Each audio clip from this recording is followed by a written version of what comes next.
talk about the resurrection of Jesus, let me just say this, and I don't know if you can see me in a little, square or something. Years ago, when I was in my early 20s, our family used to go to Ocean City, Maryland. That's where you went if you wanted to, when we were kids. If you wanted to go to the ocean, I lived in Baltimore, Maryland, you'd go to Ocean City, Maryland. And so we were vacationing there one August in my early 20s. And one of my sisters and I went out and walked on the boardwalk that night. And we came to this old hotel, and there were a lot of people in front of it. And we wanted to see what was going on. So we pressed into the crowd, and we noticed there was an artist there. And during the day, he had painted this very large, beautiful portrait of the head of Jesus with the crown of thorns and blood coming down. And everybody was just probably 30, 40 people were looking at it, and nobody was really saying anything. They were just taking it in. And so we edged our way up to the artist. And I said to him, "Man, this is just beautiful. You're really a talented guy." And he said, "Well, thanks." I said, "You know what? All these people are here, and what a great opportunity. Why don't you share the gospel with them?" He said, "Oh, no, I couldn't do that. I'm pretty shy." And I said, "Well, I can understand that, but you know what? You've earned the right to speak to them because of the great work that you have done here, and they would listen to you. So why don't you speak to them?" He says, "Well, I can't." And I said, "Well, if you don't do it, they're not going to hear." And he said, "Well, why don't you do it?" And I said, "Well, I have no standing before these people. They don't know me. I haven't done anything here to earn an audience with them." And he said, "Well, if you don't do it, they're not going to hear." So I thought, well, he's right. So I thought, well, what am I going to do?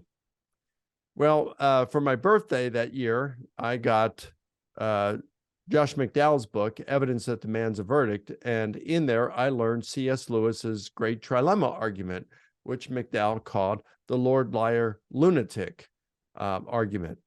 And so I put my two hands up and I said, I pointed to the portrait and I said, "Excuse me, everyone, but this same Jesus claimed to be the Son of God." And either his claim was true or it was false. And at that time, a young man came out on the second floor of the hotel on his balcony, and he screamed really loud, "Shut the F up." It's like, well, wow, what do you do with this? What am I supposed to do here?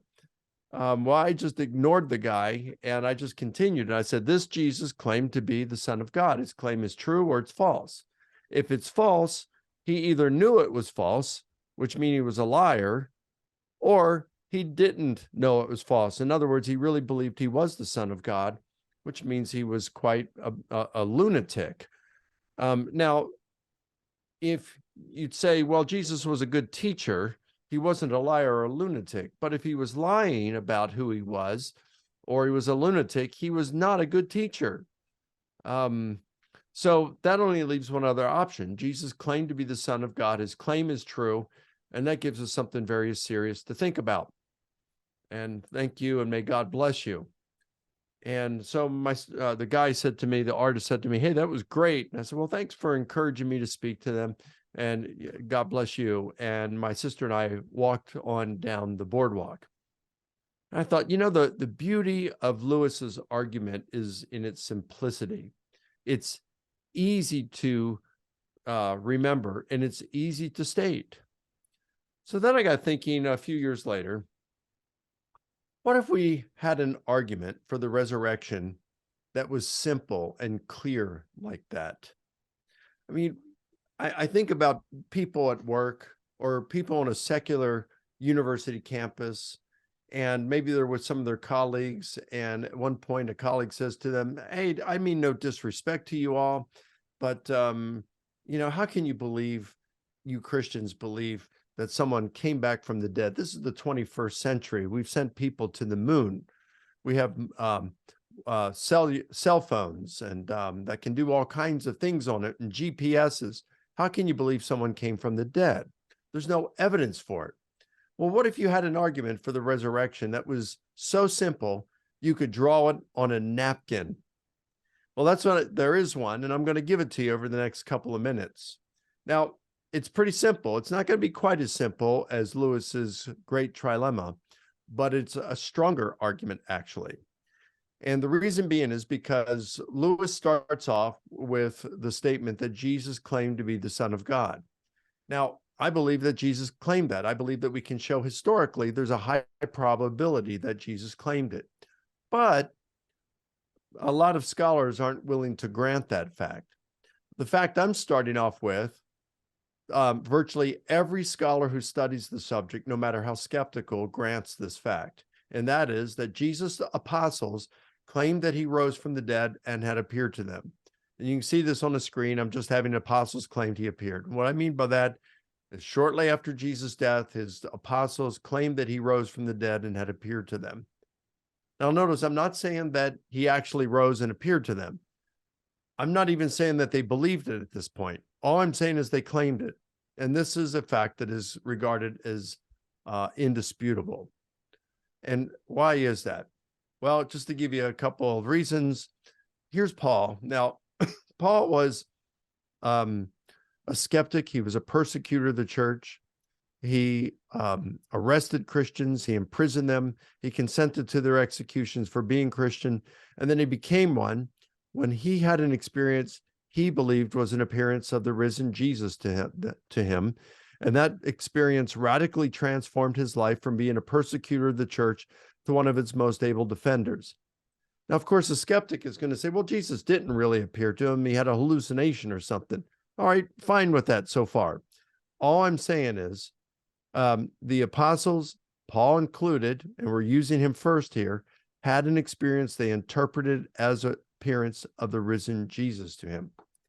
Now, Paul, we have 13 letters in our New Testament that are attributed to Paul, and of those scholars, and when I say scholars, I'm talking about not only Christian scholars, not only conservative, moderate, and liberal scholars, but I'm also considering Jewish scholars, agnostic, and atheist New Testament scholars. And yes, there's plenty of agnostic and atheist New Testament scholars, believe it or not. So the majority of critical New Testament scholars agree that Paul, of those 13 letters in the New Testament, he at least wrote 7 of them.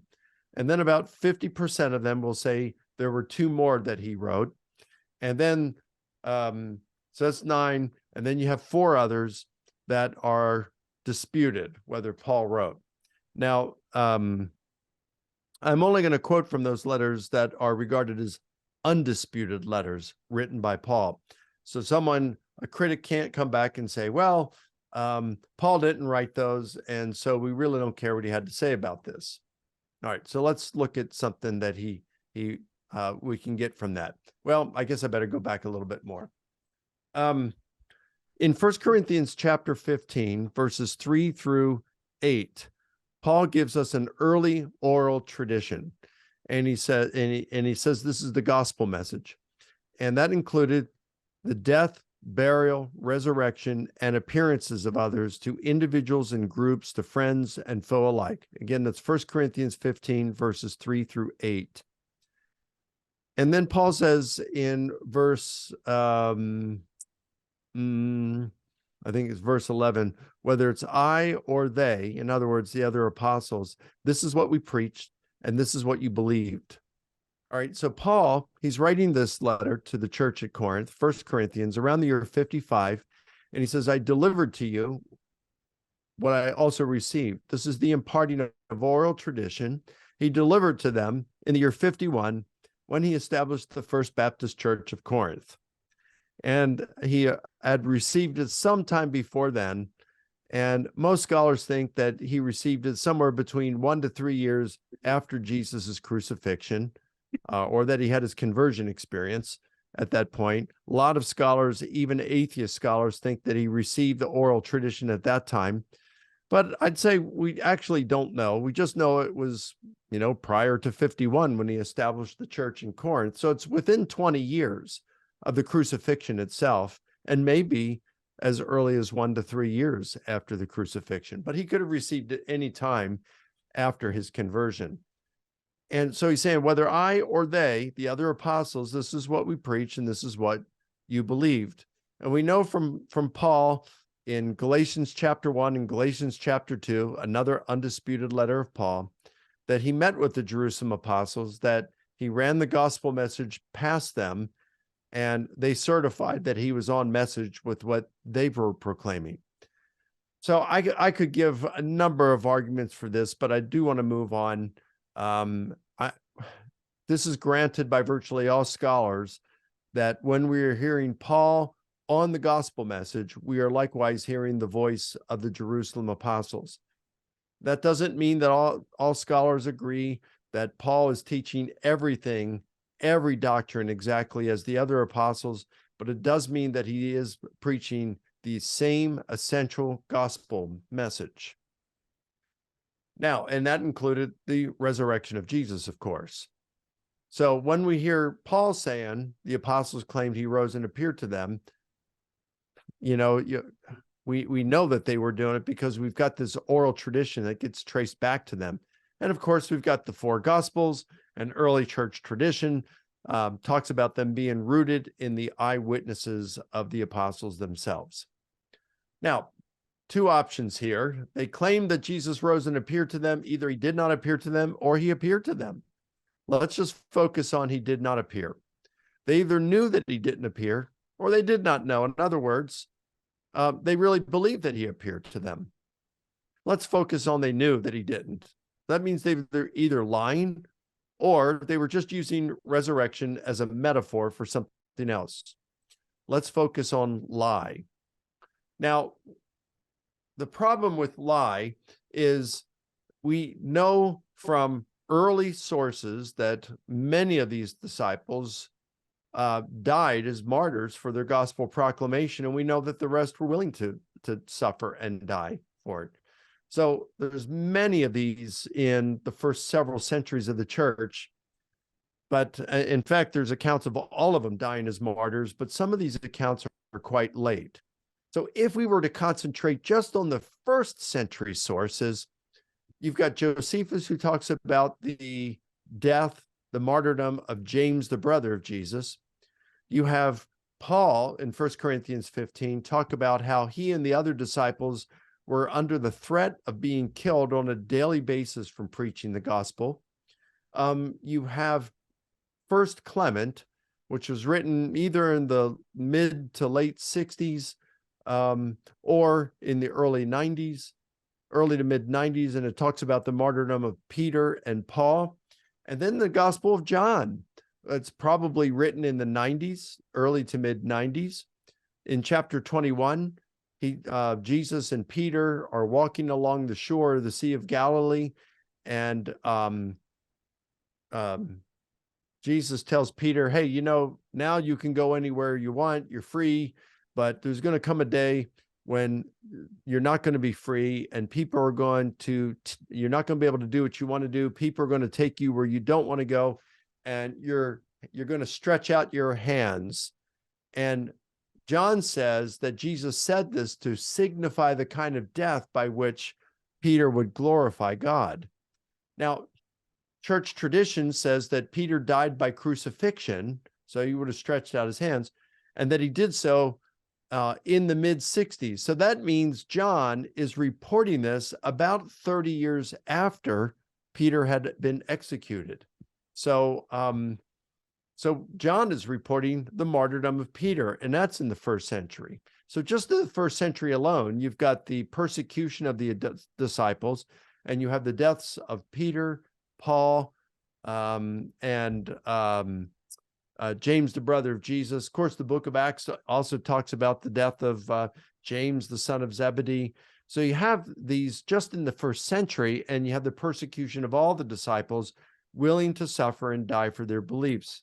Now, the thing about this is that doesn't mean it's true because they were willing to suffer. We are all too familiar with Muslim jihadists who are willing to suffer and die for the sake of Islam. But these jihadists die for what they believe to be true, not because they think Islam is false. And the same thing about Jesus' disciples. They were suffering and willing to die for what they believed to be true. Liars make poor martyrs. So the disciples not only were claiming that Jesus rose and appeared to them, They actually believed it. So we can rule out lie. The next is metaphor. There's a couple different ways to say this, but the primary way would be to say that when the disciples said that Jesus rose from the dead, they did not mean it in a regular or a literal sense. They were using resurrection as a metaphor to say something like, oh, Jesus' teachings live on today, even though he's dead. And that's what we mean by him rising from the, you couldn't kill the memories of Jesus and his teachings. The Sermon on the Mount is a wonderful sermon, and it still helps us today, something like that. The problem with that is you've got someone like Paul, an enemy of the church, and he believes Jesus was he believed Jesus was a failed Messiah and a false prophet. So he would have believed Jesus was the last person in the universe that he would have expected to see or wanted to see. And he was out trying to destroy the Jesus movement. So Paul isn't going to fall for a metaphor. If there was an empty tomb, Paul would have suspected thief. That would have been the first thing he would have suspected, theft from the tomb.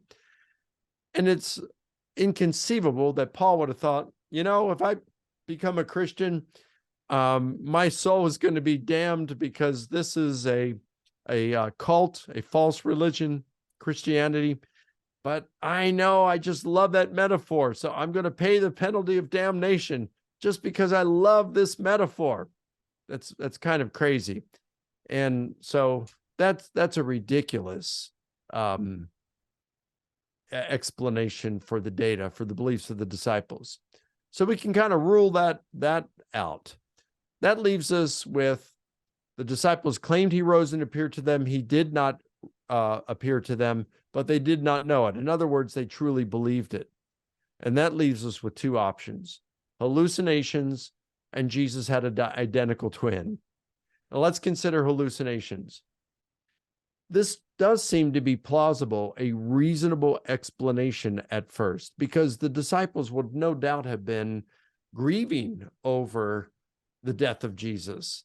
And people tend to experience hallucinations. In fact, multiple reports, research has shown that approximately 50% experience a hallucination of some sort when they have a loved one who dies.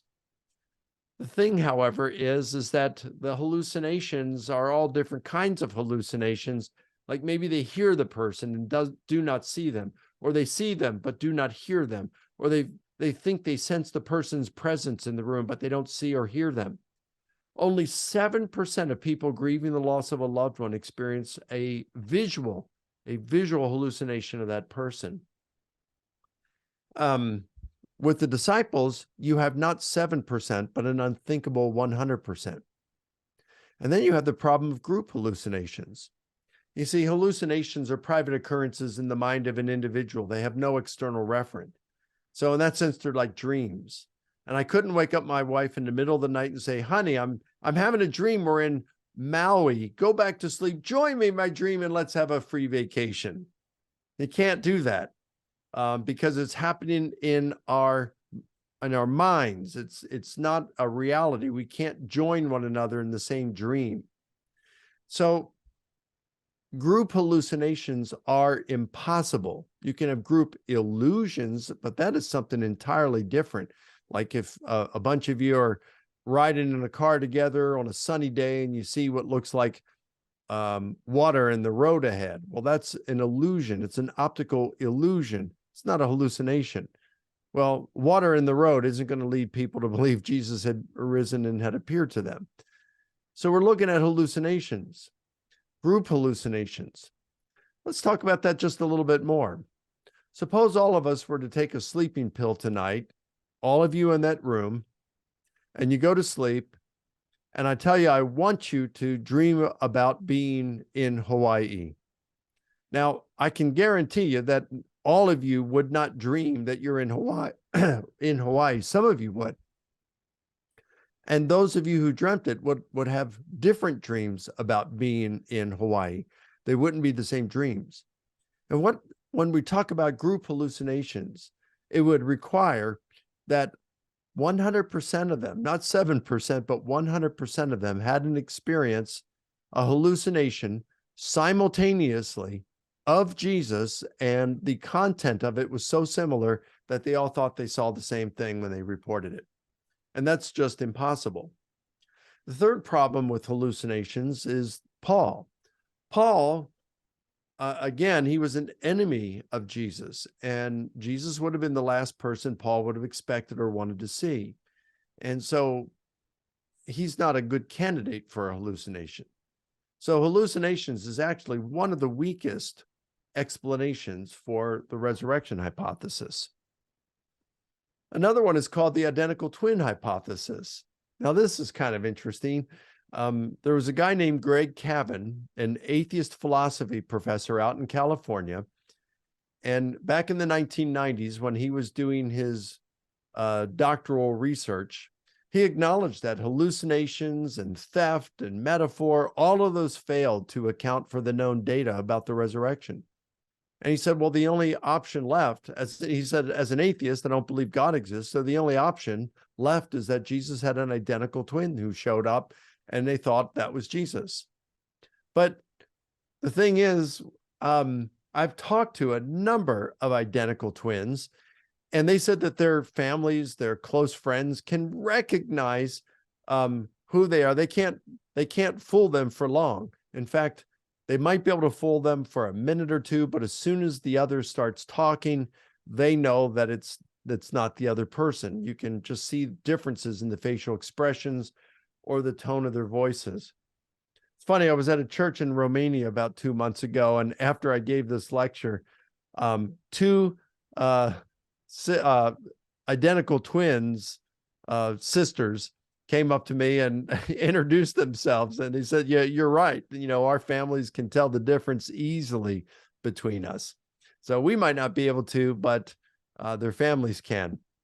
So in fact, Greg came up to me afterward and he said, I'm sorry, we had this debate back in 2012, and right before our debate in California, Greg came up to me and said, hey, Mike, look, don't bring up the twin hypothesis. I don't believe it anymore. So the one person in the world who posited this knows that it can't happen, and he's even given it up. So now that leaves us that the option that Jesus claimed that he appeared to them, but he did not appear to them. All the options are false. So that only leaves us that he appeared to them. But that gives us two options. He survived or he died. Now, let's say for a moment that he survived crucifixion. Now, this was popular until maybe a little over a century ago, when the German skeptic David Friedrich Strauss said, imagine that you've got this guy half dead. He's been scourged to the bone. He's been impaled to a cross through his hands and his feet, and he's put into a tomb. The coolness of the tomb would not revive him, because when you go into shock, you want to be warm. But let's say he wakes up out of his coma, and he doesn't like the dark, and so he puts his hands, pierced hands, on a very heavy stone and pushes it out of the way. And then the guards say, where do you think you're going, pal? And he says, I'm out of this hole. And so he beats them up. And then he walks blocks on pierced and wounded feet. And then he comes to the house where the apostles are, and he knocks on the door. And Peter opens the door and sees Jesus hunched over in his pathetic and mutilated state and says, wow, I can't wait to have a resurrection body, just like yours. No, they wouldn't think he was resurrected. Alive, yes, but resurrected, no way. He wouldn't convince anyone that that God had raised him from the dead. So that doesn't work. The only other option is that his disciples claimed he rose from the dead and appeared to them. He appeared to them. It's because he died and he rose. It's the only option that works. It's the only option that works. And this is pretty exciting, because as we are now in Easter week, we can see that what we believe that has been revealed to us from the Holy Spirit can actually be affirmed through historical investigation, only using those facts that are granted by a vast majority, in most cases, a universal consensus of critical scholars today. And we can see, logically speaking, the best explanation for the facts is that Jesus rose from the dead.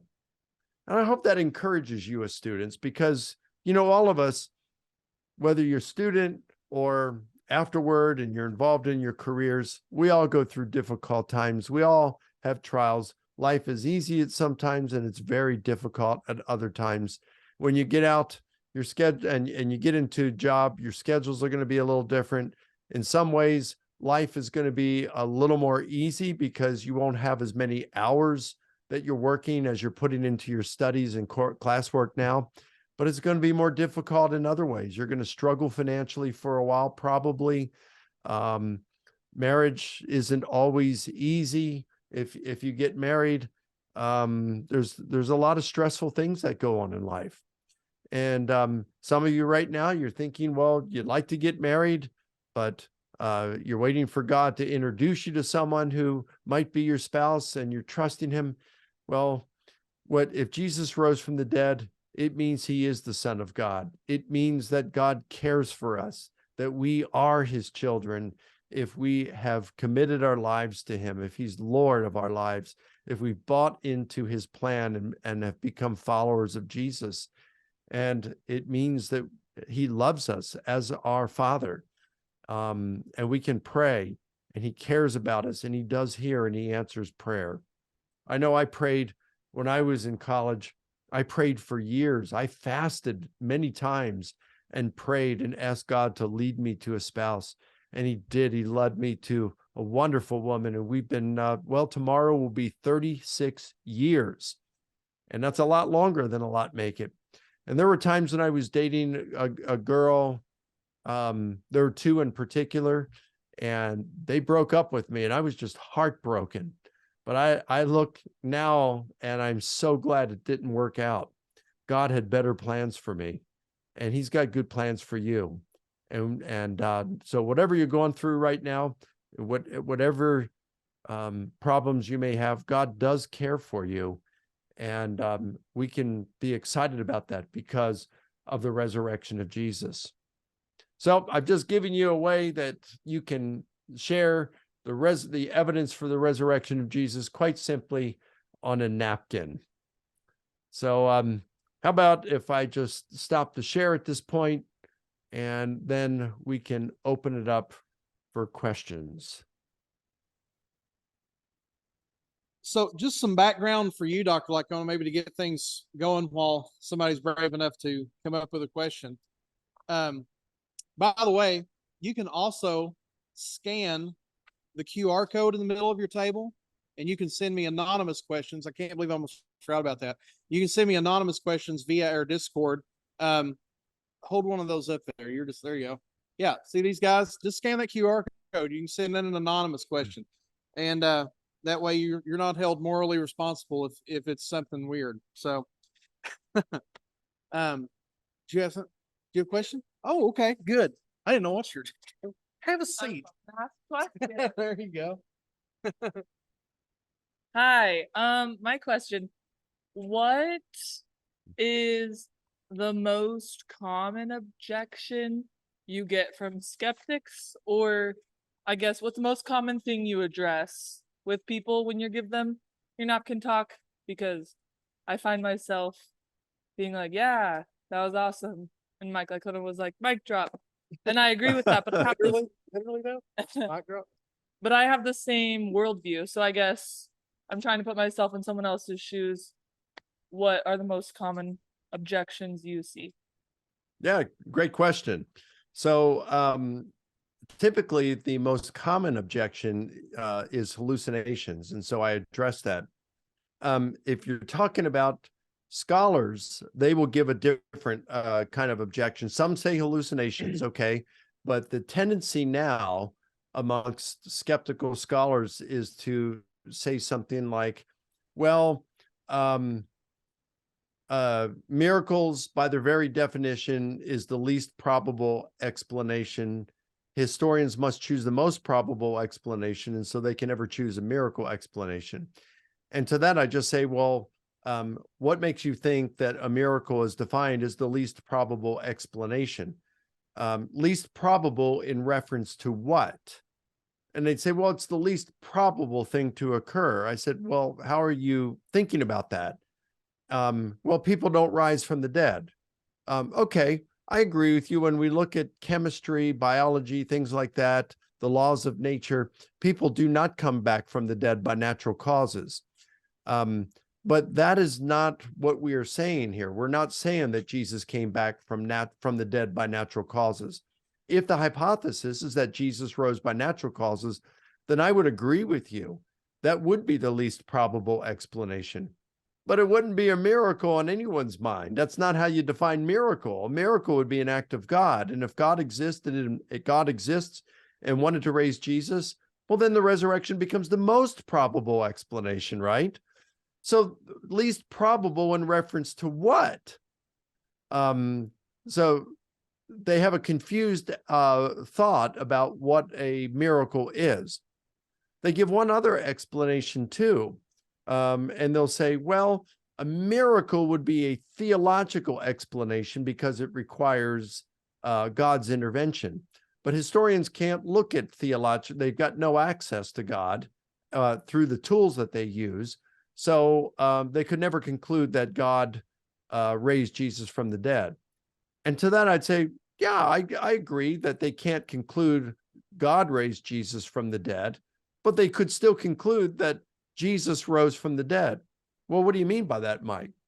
And so I give an example. I'd say, well, let's suppose that astronomers they've been tracking a comet and they know that on a certain day, let's say April 4th, 2023, they know that this comet is going to crash on the moon's surface at 9:05 a.m. Eastern time.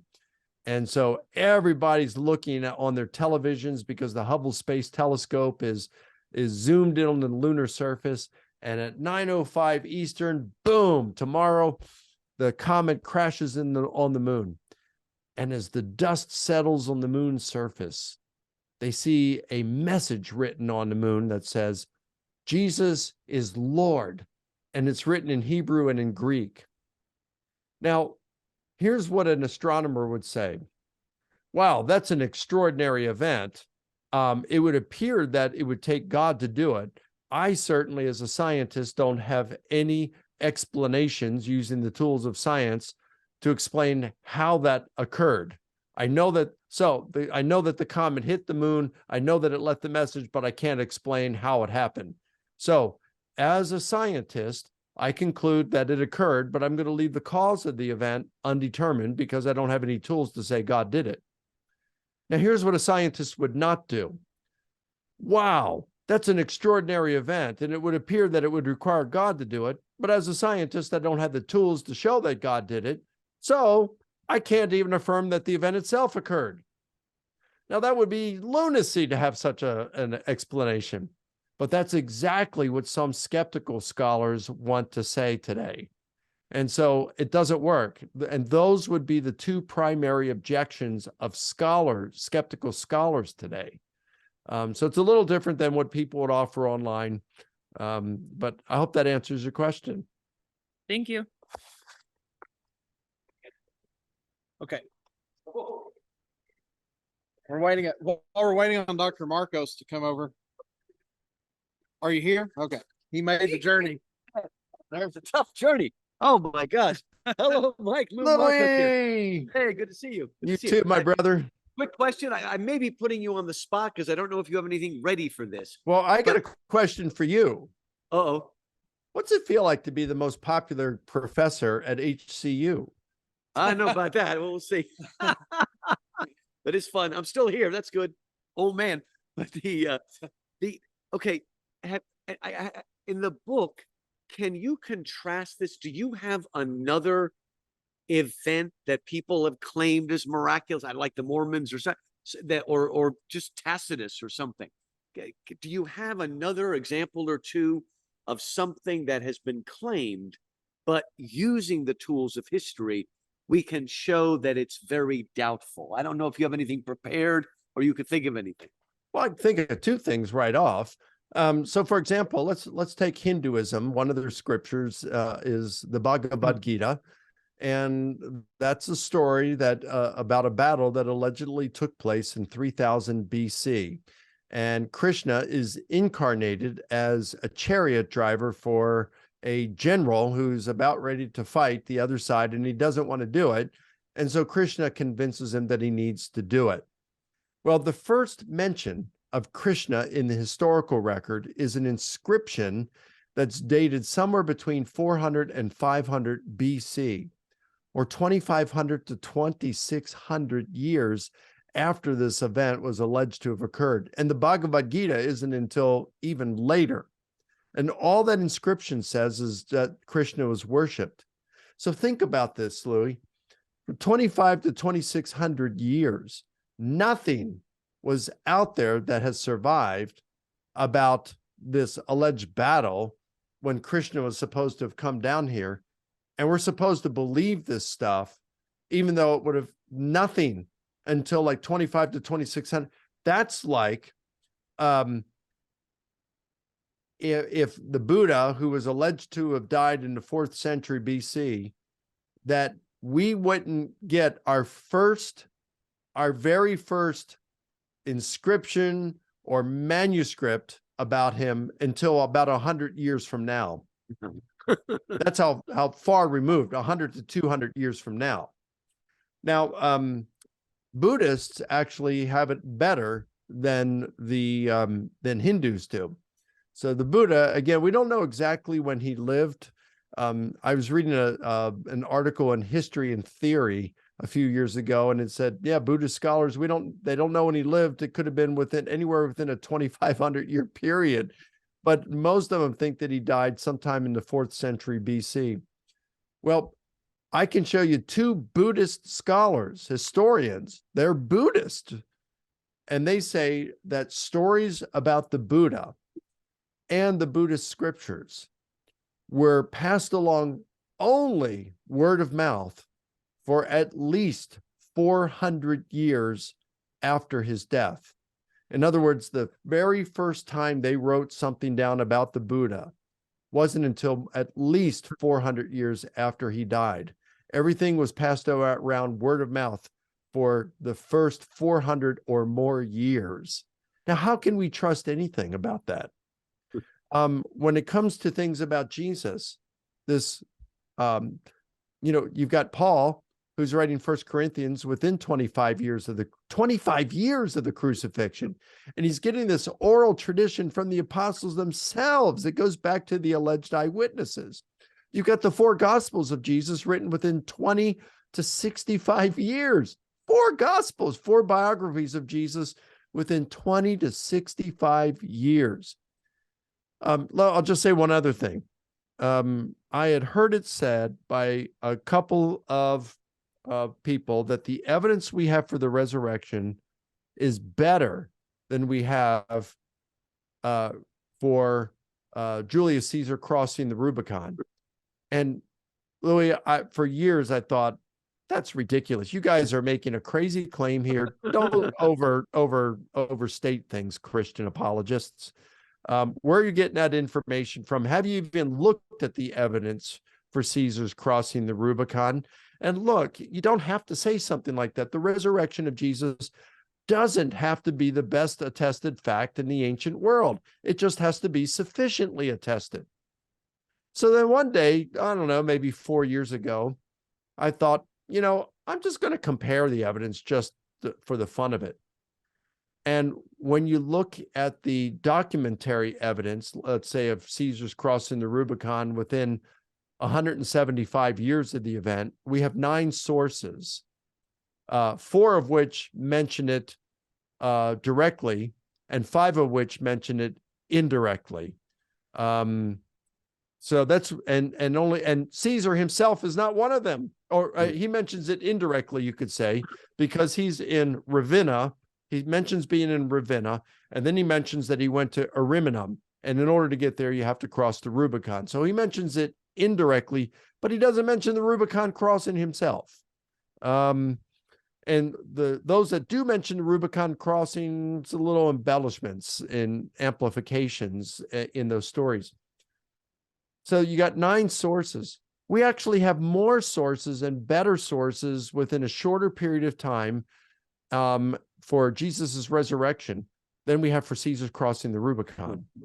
Now, I wouldn't say the evidence for the resurrection is better, because what's called the explanatory power, in other words, given the truth of a hypothesis, we expect certain things, and to the extent we get those things, we have explanatory power. The explanatory power of the hypothesis that Caesar crossed the Rubicon is a little stronger than the explanatory power of the hypothesis that Jesus rose from the dead.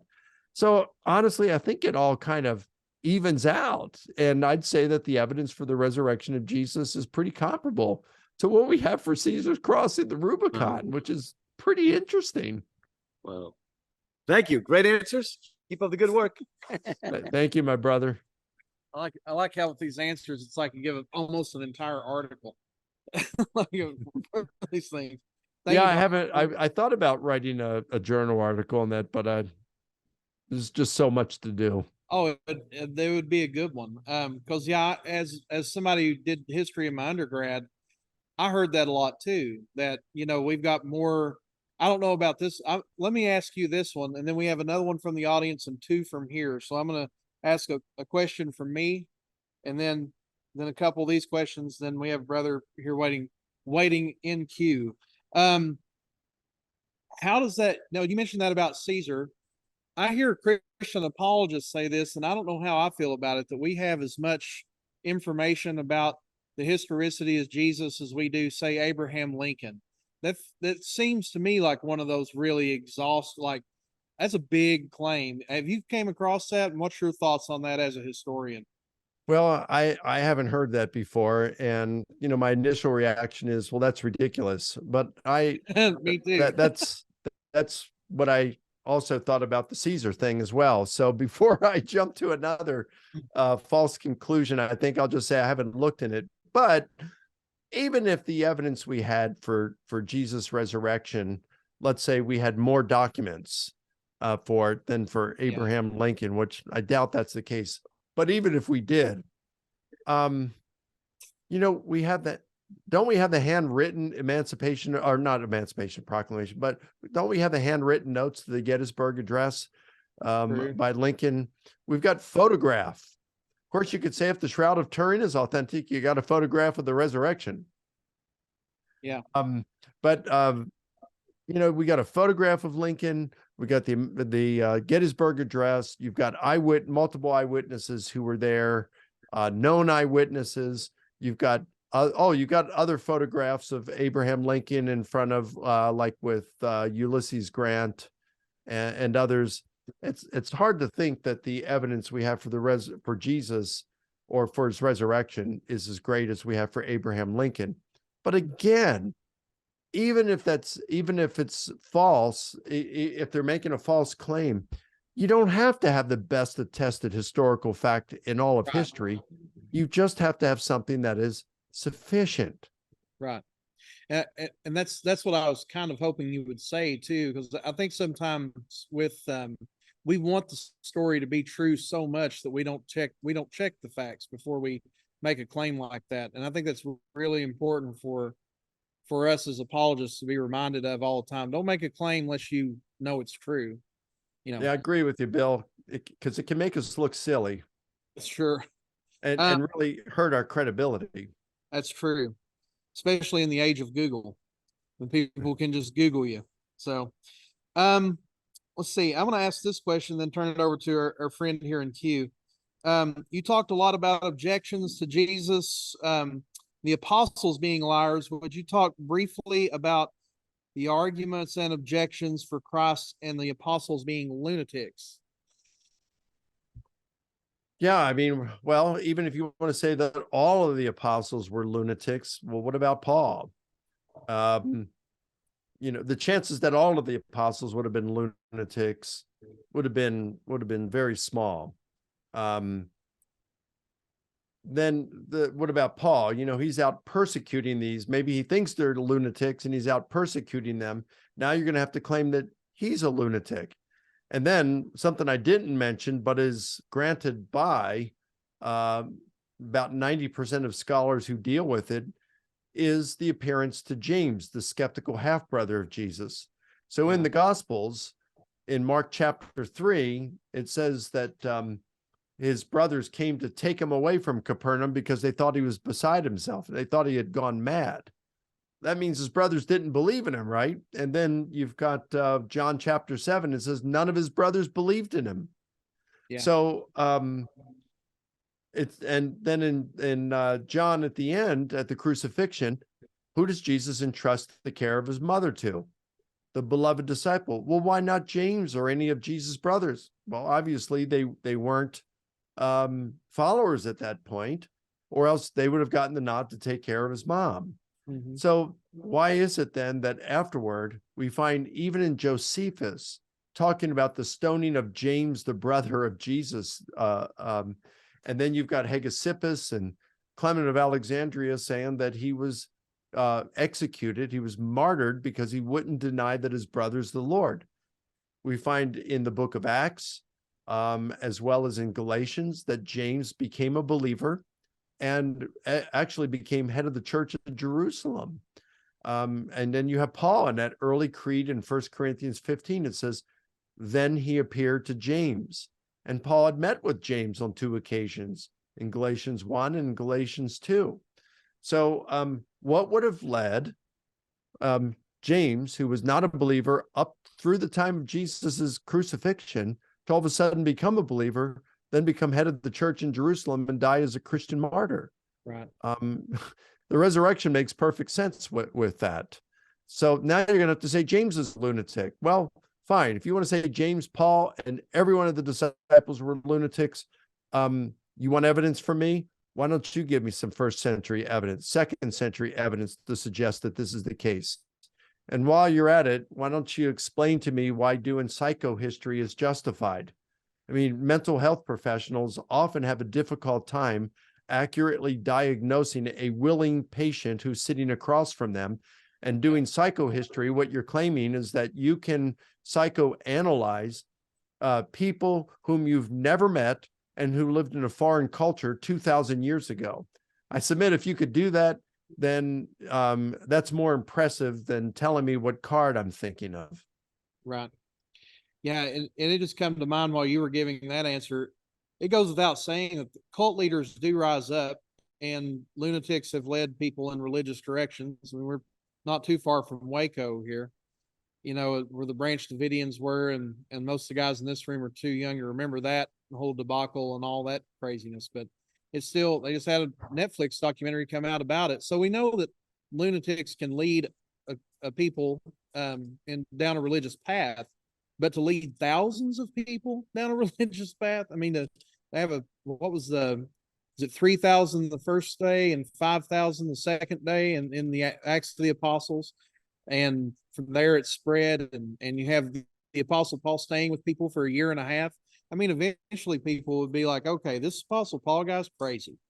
He's a psycho, and we don't need to follow this. We need to figure out how to get rid of him, you know. But no, you don't see that. You see the opposite. You see Luke, who is a physician, be such a believer in the Apostle Paul's ministry that he comes down to Jerusalem and interviews all these people so he can make an accurate account of the gospel of Jesus' life, and that's how we got Luke's gospel. So yeah, that's a good question though. One that gets asked quite often, and I'm glad that we got to address that. So I can't see who's next, but we have a student participant here. Yeah, have a seat. You're in the hot seat, right? I've been warming it up for you. Okay. Hi, Dr.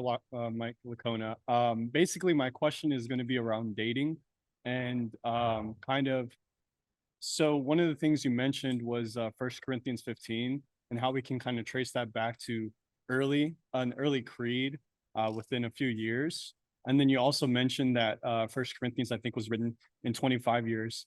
How do we make those claims, knowing that the oldest manuscript we have, I think it's P52, in John is dated in the 2nd century, right? 151 AD. And so how do we know that these gospel accounts are earlier than even the earliest fragment we have? Yeah, good, fair question. So when we come to the classical literature, like let's just say Plutarch's Lives, and Plutarch is regarded as the greatest ancient biographer. We have, like, for 9 of the most important lives, we've got about 50 manuscripts, and virtually all of them, well, I should say not only for Plutarch, but also for the classics. So the Greco-Roman literature, there's right around 100 pieces of ancient literature. What I mean by that, authors, about 100 different authors who wrote in the Greco-Roman period. And so if we take those 100 authors, in fact, I counted 99. So let's just, round it up to 100.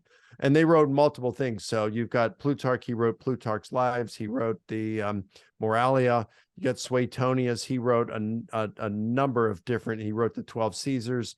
He wrote about the grammarians. He wrote a bunch of other things as well. You got Cicero, he wrote a bunch of things. He wrote against Antony. He wrote other letters to his secretary Tiro. So all of that, most of the manuscripts that we have by far are dated between the 11th and 16th centuries. Now think about that. Cicero is writing in the 1st century BC, and the first manuscript we have from him is the 11th century, or about 1200 years later. Well, I shouldn't say the first, but the main manuscripts. Tacitus, you mentioned Tacitus. We have his Annals of Rome, and there are everything can be traced back to 2 manuscripts. We have more manuscripts, but we know that they're copies of these 2 manuscripts. So books 1 through 11 is one manuscript, and then I think it's 16 through the end of the Annals is the other one. So we're missing. We don't even have it for 12 through 15. So only 2 manuscripts. And they're dated. One's dated, I think, to 850, the middle of the 9th century, and the other's dated to the 11th century. So the early one, that's 850, let's see, he's writing around the year 120. So that's a little over 700 years. That's the first manuscript we have, and we know that the others come from that. And yet classicists aren't saying, well, how do we know that Tacitus actually wrote that early in the 2nd century? They believe that he did. They believe that that's sufficient. Plutarch, most of his stuff, we have like one little fragment that's within 100 years of when Plutarch wrote, but virtually everything we have is between the 11th and 16th centuries. And no one's questioning whether these are fairly accurate representations, though not perfect, of what Plutarch wrote. So you have various manuscript traditions for the New Testament and the Gospels, the New Testament literature, and they come from different parts of the ancient world, like some from Alexandria and some from other places. I'm not a textual critic, so I'm not real versed on where all these manuscripts. I took one course in grad school on it, okay? I'm not an expert on that. Someone like Dan Wallace would be. But you have all these different manuscript traditions, and they come from different parts of the ancient world. So it's like, well, if they're agreeing with one another, there had to be something before that would have been earlier. And you're right, that P52 manuscript, that's dated somewhere between the years 100 and 150.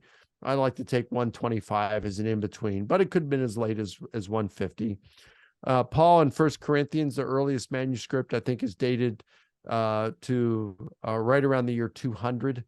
But again, when you look at this through the eyes of a textual critic and compare it with other ancient literature, even Bart Ehrman, who is the most influential skeptical New Testament scholar in the world, and he is an expert in textual criticism, he says that the New Testament is the best attested literature in the ancient world. Now, he doesn't believe a lot of it, but he thinks it's the best to test it. What we have in terms of manuscript evidence for the New Testament literature is better than what we have for any other piece of ancient literature. So, I mean, there's going to be a little bit of faith in there to say, well, yeah, we got some manuscripts from the 2nd and early 3rd century. How do we know that there was something before then? You know, you could ask that about any piece of ancient literature, right? Mm-hmm. So there's going to have to be some sort of faith involved. Okay. And is there a specific reason that those like First Corinthians or John is, even though we just have the physical manuscript that's like 125, 150 AD, that it's dated to the 90s, AD 90? It's like, why is it that we can date things before that we have physical evidence? What's the method behind that? Well, like, for example, we have the fragments of Papias. He wrote 5 volumes of the Discourses of the Lord, and they've all perished. We don't have them anymore, but you've got testimonies from early church fathers like Irenaeus, who's writing somewhere between the years 174 and 189. Why do we know this? Well, because he says that a guy named Eleutherius, that's a Greek word for liberty, actually, but that was his name. His name was Liberty. Eleutherius, he was the bishop at that time when he's writing, and we know that that was from 174 to 189 from other pieces of literature. So that's when Irenaeus is writing. Irenaeus talks about Papias, and that Papias was a disciple of the Apostle John, and that Papias got his information from John about who wrote Mark and Matthew, that Mark wrote down what he remembered Peter saying, and that Matthew was written by the Apostle Matthew. So it's like, okay, well, that's pretty cool. So Papias got this information while John was alive, which means he received this information sometime in the latter part of the 1st century. Well, when did he write? We're not quite certain, but in the 4th century, you have Eusebius, who wrote something called the Chronicon, and he lists this chronology of events. And he says that Papias wrote right around I think it was the 101st Olympiad, which is dated to, I think, around the year 100, somewhere around there. So we have an idea of when Papias lived, and Papias tells us what John relayed to him about, sometime in the latter part of the 1st century, about Mark writing what he remembered Peter saying. So that would have had to have been earlier. So they do things like that to calculate dates. Okay. When it comes to some of the things like the letters of Paul, scholars tend to, even though skeptical scholars don't believe everything in Acts, they do believe that it gives us a fairly accurate chronology of some events. And they like to compare that with some of the things Paul says, like some of his imprisonments, some of his visits to Jerusalem, when he established certain churches and visited that region. They prefer Paul. Sometimes where Paul's chronology of things differs from Acts, they'll prefer Paul, but they try to work with these things, and that's how they come up with tentative dates for some of Paul's literature. Okay, thank you so much for answering my question. You bet, brother. I know you'll enjoy answering this. Actually, I received it pretty early on, but saved the best for last. Yeah. What is your testimony, and how did you come to know and believe that Christ is the Messiah, the resurrected to save us from sin? Now, I know your testimony. I've heard it. I've read it. I've read it again, and I've heard it again. But I can't wait to hear it again. So let's hear these last. We've got about 6 minutes left. So yeah, I think that's a good way to close out. Well, you'll have to tell me where it's written. I didn't know it was written anywhere, but basically I think it was I think in one of Nabil Qureshi's books, maybe he talked about it some. I feel like I read it, maybe I didn't read it. Maybe I've just heard it so much I feel like I've read it somewhere. But anyway, go ahead.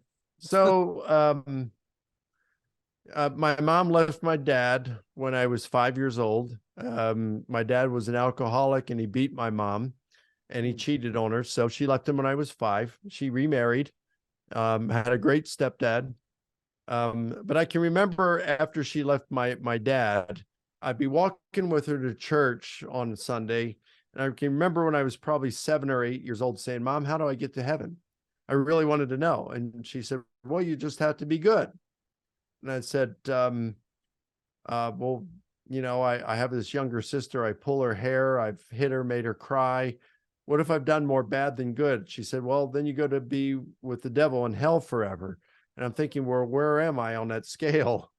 So then when I was 10 years old, my mom had remarried and we went to a church in Baltimore County, Presbyterian church at that time. And they brought in a Christian magician to speak to the youth.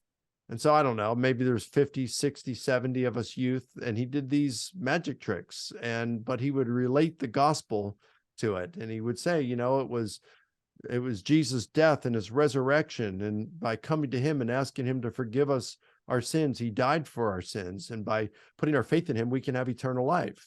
And I thought, this is exactly what I've been looking for. I've been looking for an answer to my question that Mom couldn't answer. And so he gave an invitation in this Presbyterian church. And I remember thinking, that's me. And I got up and I went forward, and 2 other girls went forward, and I wondered why everybody else wasn't going forward. And I thought, I don't care. This is what I wanted. And so that's the day I consider I became a Christian. Now, admittedly, my epistemological processes weren't mature at that point. And so, it doesn't mean I was wrong. It just means that, I didn't reason through a lot of things. And then later on, when I was in grad school, I started to have doubts. And someone turned me on to Gary Habermas, who was a philosophy professor at Liberty University. I was doing my master's degree in New Testament studies at that time. So I'd never had Habermas for a class, but I went to his office and I explained I was having doubts about my Christian faith. And he shared with me the evidence for the resurrection of Jesus. And it really satisfied me for that time. And I just went on and thought, this is great. But then after I got out of and graduated from, finished my graduate work, I went out and I was just, I loved sharing my faith with others, and I'd start to do that out in the real world now. And I'm bumping into skeptics, more sophisticated skeptics, and I'm walking away with my tail tucked between my legs because I didn't know how to answer them. And so that caused me to, I thought, if I'm going to share my faith, I better learn some answers. And that got me into Christian apologetics. And then I just started to doubt my faith quite a bit again. And I ended up doing a PhD work, which I never thought I would do. I focused on the evidence for the resurrection of Jesus. And I tried to be as unbiased as I could and worked really hard to be unbiased. Not saying I was perfect at it, but at least I recognized my biases. Most scholars never even recognize that they're biased. They just think everybody else is. And one thing I did to manage my bias was to put my arguments in front of sophisticated skeptics. So I intentionally got involved in public debates with some of the leading skeptics. Bart Ehrman, I've had 7 debates with him. Dale Martin, who is a distinguished or senior professor, New Testament professor at Yale University. Elaine Pagels, a distinguished New Testament scholar at Princeton. So Shabir Ali, the leading Muslim apologist in the world. So I wasn't taking on lightweights here. And I'd present my arguments before them and just to see how they'd respond. And before those debates, I'd say, Lord, I do believe that you exist. I believe the evidence is there. But if I'm wrong about Christianity, I want you to show me. Please show me, even if you have to humiliate me. And the more I debated these skeptics, the more convinced I became of the resurrection of Jesus because of how weak I believe their arguments to be. And now I've had 36 public debates, and my faith just gets stronger every time. Very good. I guess I was thinking about the that last part of it where I've never heard the before part, but that last part, yeah, where you said you became skeptical, therefore you went and started pursuing a PhD. Those are the parts that I've heard a lot. But yeah, I've never heard the whole thing. Mhm. Well, thank you Yeah, for sharing. it was Yeah. the Christian magician. He tricked me into the kingdom. And according to Dr. Hatchett, you're quite the trickster yourself. He was telling our class this morning about how you used to do card tricks over in the department all the time and things. And Yeah, when I was in grad school, I actually practiced about 2 hours a day, and I even made some money. A prestigious restaurant hired me to do table hopping for their guests. So I'd go around. I was dressed in a tux, and I'd just go table to table and do it. So, but I'm so out of practice, and I haven't done them for years now. But yeah, I've always been fascinated with magic tricks. Maybe it's because that's what led me to Christ.